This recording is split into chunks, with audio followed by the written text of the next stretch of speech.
डेनमार्केर स्कैंडिनेवियाय बांगालीदेर सबचेये बड़ पुजो এবছর पुजोर 13তম বর্ষ এবছরে পা দিল 13তম বছরে।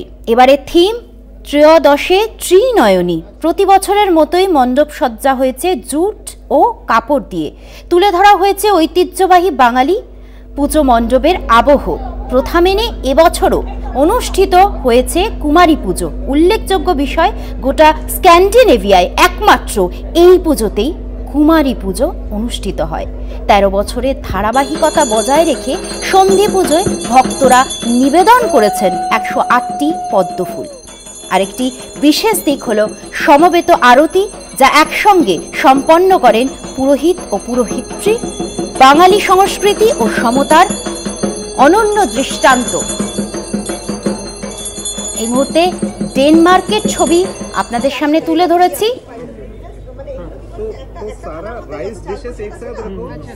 প্রথা মেনে এবছরও অনুষ্ঠিত হয়েছে কুমারী পুজো।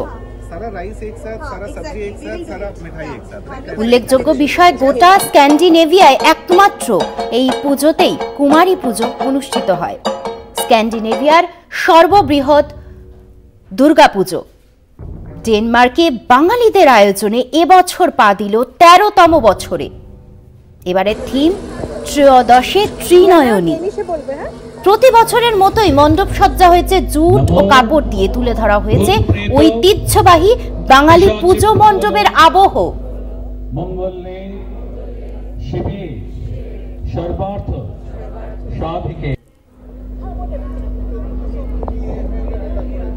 At least 3 days of festivities. Of course, it is 10 days, but given the rhythm of life in Denmark, but it is very good to see that the Indian community coming together on such great occasions, celebrating our festivals together, and celebrating Durga Puja, Dashara, which itself brings the message of victory of good over evil.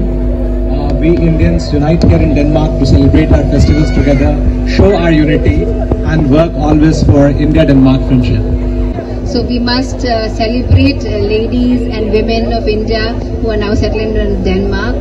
So all the best to them, more power to them, and may they grow and they be prosperous and more happy. So with these words, I'd like to thank you all, and very happy Durga Puja to all of you and to all your families.